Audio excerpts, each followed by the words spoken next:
dan kali ini kita akan sama-sama membahas tentang Garuda Pancasila. Apa sih Garuda Pancasila itu? Siapa yang tahu apa?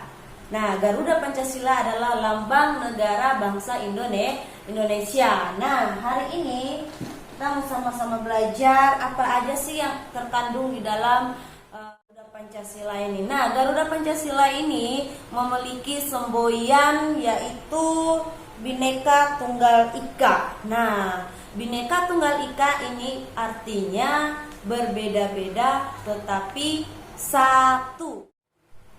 Nah, arti dari Pancasila sendiri adalah panca ini berarti 5. Nah, berarti ada panca atau ada 5 sila yang terkandung di dalam lambang negara ini. Yang pertama adalah ketuhanan yang Maha Esa. Nah, ketuhanan yang Maha Esa ini memiliki lambang bintang ya.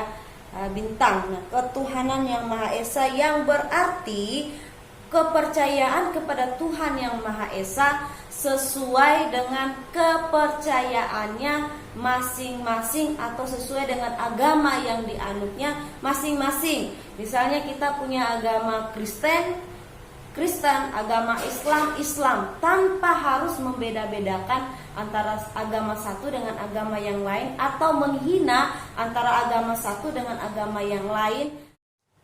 Yang kedua adalah kemanusiaan yang adil dan beradab.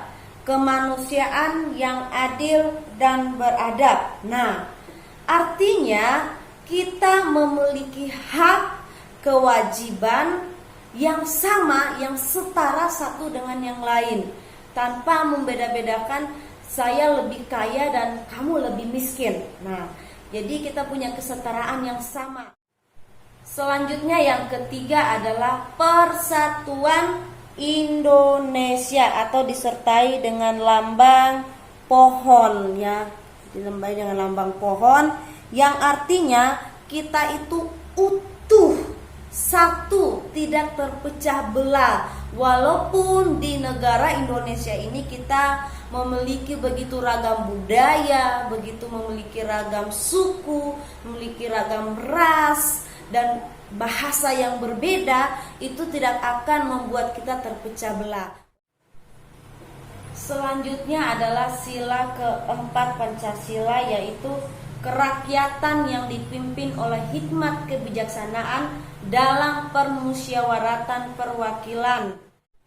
Nah, teman-teman semua, dalam sila keempat ini dia memiliki lambang yaitu kepala banteng.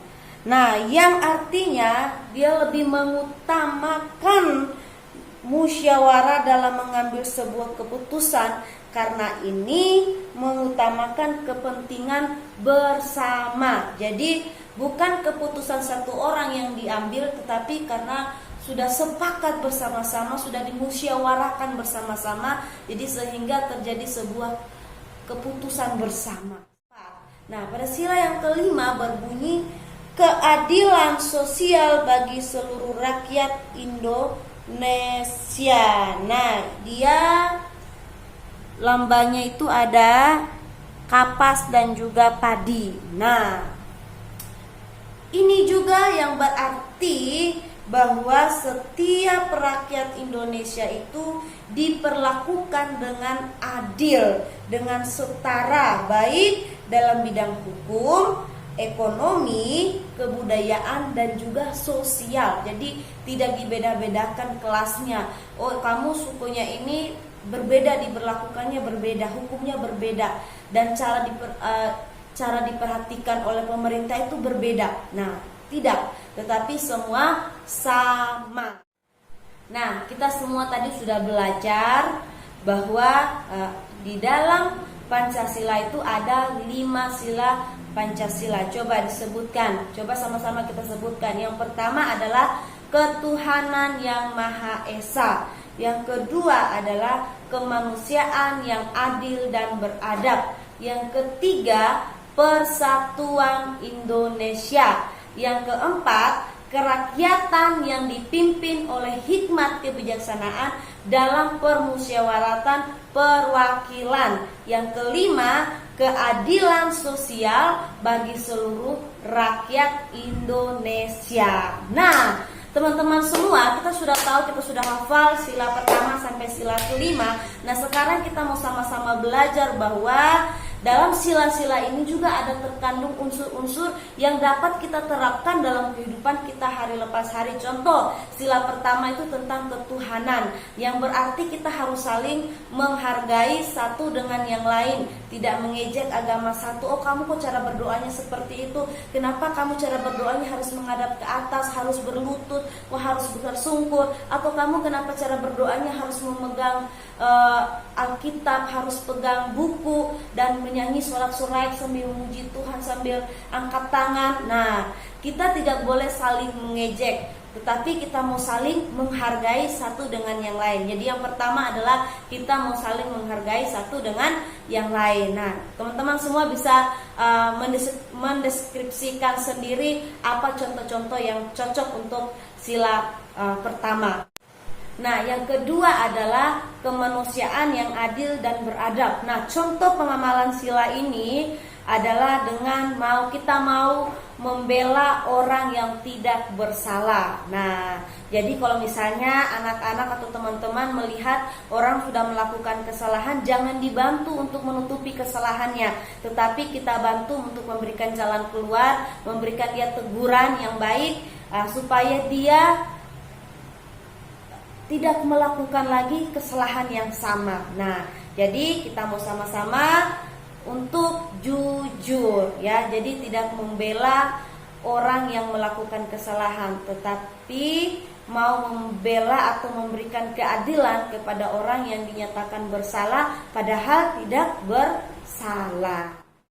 Dan contoh yang ketiga, ini 6 guys. Contoh yang ketiga adalah tentang persatuan Indonesia. Nah, contoh pengamalan silahnya itu yaitu dengan kita tidak membeda-bedakan satu dengan yang lain. Kalau misalnya di sekolah atau di tempat kita bekerja, itu ada yang berbeda dengan kita, ada yang kulitnya hitam, nah atau ada yang matanya bulat, atau ada yang rambutnya keriting, terus kita merasa diri putih, terus kita mulai mengejek-ngejek, itu tidak boleh. Nah, kita harus saling menghargai satu dengan yang lain, walaupun dia berbeda dengan kita, tetapi kita selalu memberikan hal-hal yang positif kepada dia sehingga dia boleh percaya diri dan dia boleh bisa menerima keadaannya. Nah, contoh untuk pengamalan sila keempat adalah dengan kita mau menerima pendapat orang lain, tidak semena-mena dengan orang lain. Nah, tidak merugikan orang lain. Nah, tetapi kita mau sama-sama belajar untuk bisa menghargai apa yang orang lain sampaikan kepada kita. Nah, yang terakhir, yang kelima adalah keadilan sosial bagi seluruh rakyat Indonesia. Nah, ini kalau bicara tentang adil, berarti contoh kita punya teman. Nah, kita gak cuma satu orang aja yang kita perhatikan, tetapi kita mau memperhatikan semua orang. Nah, kita mau peduli kepada semua orang tanpa memperhatikan dia dari mana. Dia orang Jawa, dia orang Sumba, dia mau orang NTT, atau dia mau orang Amerika atau orang apa yang berbeda dengan kita. Nah, tetapi kita mau peduli kepada semua orang, memberikan hak yang sama kepada semua orang. Nah, itu namanya anak-anak yang adil kepada semua orang. Oke, teman-teman semua, terima kasih sudah menyaksikan, sudah menonton YouTube ini, channel ini.